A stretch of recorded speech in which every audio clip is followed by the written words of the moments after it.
rich, meaty ragu. Now, this is the kind of pasta dish dreams are made of. Mine has a little twist, you'll see. This is my Asian ragu.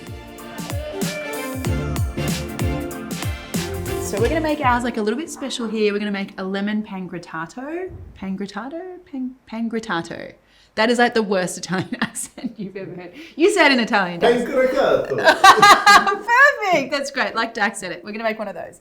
So I have taken that wonderful thing, ragu, and put my own little spin on it, but also tried to improve things a little to make things quicker, but a whole lot beefier. You'll see what I'm talking about in a minute.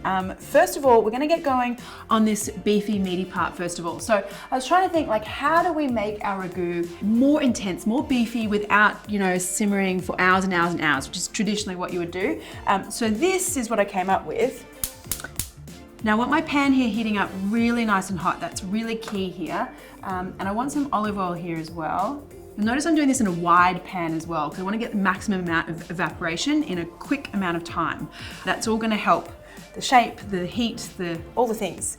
So this first part of the cook here is kind of what I like to call like a burger kind of situation. So what I'm trying to do is get a really, really hard sear on this beef. And you know that beautiful crust that you get on a burger, that beautiful smell, that beefiness, that's what I want to go for here because that's going to start to layer up the flavor of our ragu.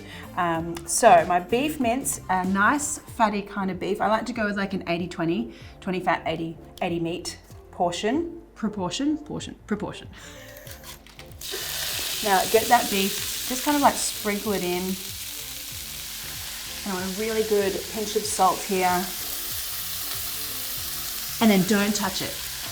Just let it sear. Let it go for like 3-4 minutes.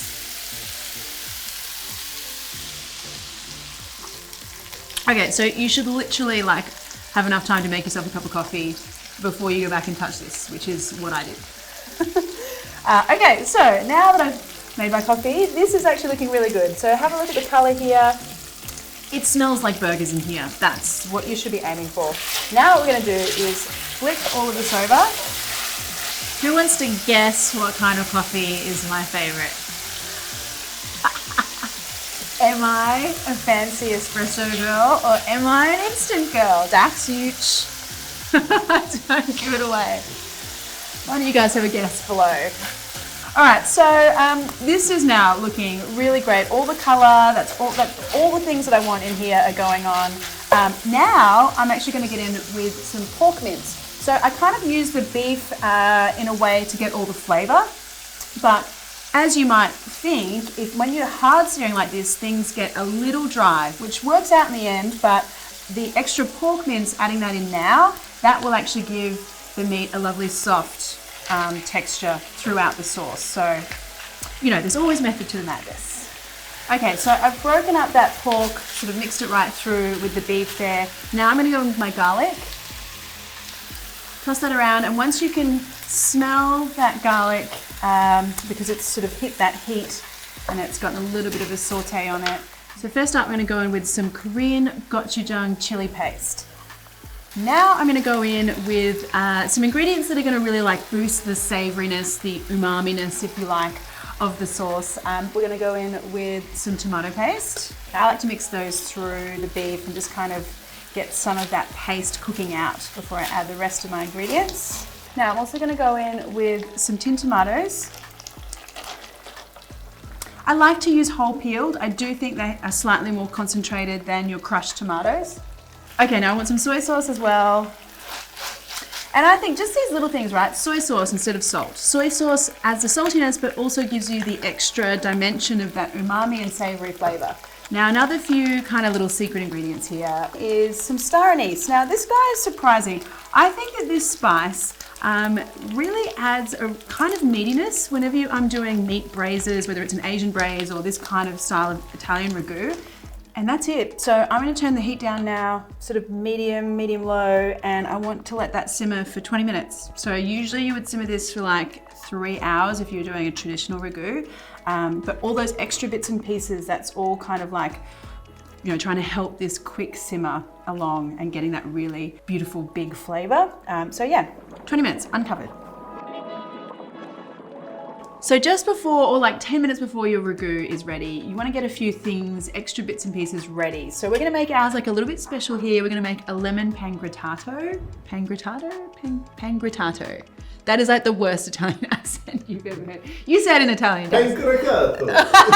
Perfect. That's great. Like Dax said it. We're going to make one of those. You want a little bit of olive oil. Basically, it's just like fancy breadcrumbs. I'm going to use some panko breadcrumbs here. A good dash of salt. And I just want to like toast off these breadcrumbs so they get nice and golden and kind of have that, toasty flavor. Keep tossing those breadcrumbs around until you've got a nice color. Don't walk away. It's like nuts. Whenever I'm toasting nuts, I always walk away and burn them.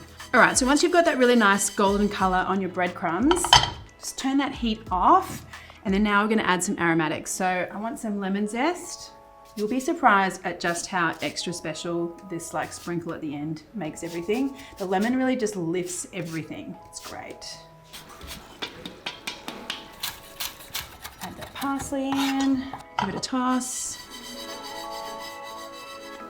Okay, sprinkle's done. Now let's get onto our pasta. So I'm gonna use some spaghetti for this one. And I've got some water here. It is heavily salted. I do agree with the Italians on that one. I want lots of salty water boiling and pop my spaghetti in. And now cook that until it's just al dente. So I probably like my pasta cooked a little bit more than a traditional Italian al dente. So whatever is good for you, choose your own adventure there. But I will finish off, the pasta will finish off cooking a little later on in the sauce. So don't take it all the way is what I'm saying. Just shy of where you like it. Okay, my pasta is at that point. It's nearly done, but not quite done. I'm gonna grab some pasta cooking water first of all. That's gonna help us with our sauce a little bit later on, you'll see. Okay, I wanna drain this pasta.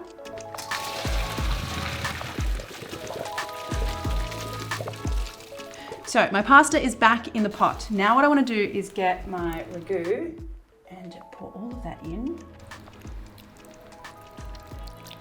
And now here's where that extra pasta water comes in. So I'm gonna pour that in here. And the idea is that that extra little bit of liquid, and I've turned the heat on to low underneath this pot as well. The extra bit of liquid, plus the ragu, plus this kind of mixing action is gonna get that spaghetti really soaking up all the flavor. So instead of just having like the ragu and the sauce just kind of sitting on the outside of the spaghetti kind of soaks up the flavor all the way through. So I think it's a crucial step. I want a bit of olive oil here as well. All right, so at some point, and we're at this point here, you'll see that the liquid that was quite runny at the bottom of the pan is now really nice and thick. Everything is like sticking and looking all glossy and amazing. Okay, so now we can just get our pasta into our bowl. And now here come all the special bits. So we've got our breadcrumbs that we've made. We want some cheese. And there you go, my friends. My quick-ish, well, much quicker than a 3-hour traditional ragu, my quick-ish Asian ragu. Oh my goodness, I'm so excited. Yes. I mean, it's a good day when you can have bolognese for breakfast. Is it breakfast time? Sort of, almost. Mid-morning time, morning tea time.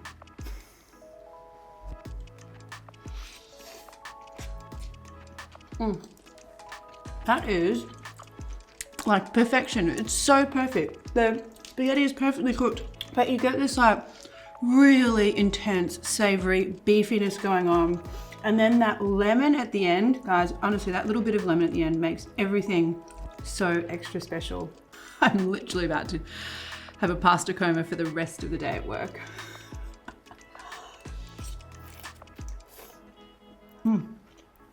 Oh my goodness. No, now I'm just getting all messy and gross. I better go take my bowl of pasta and going. Hey friends, I hope you enjoyed that one. If you did, why not hit the like button? And even better, I would love so much if you would subscribe and even hit that little bell button so you get notified every time I release a new delicious video. Thanks guys.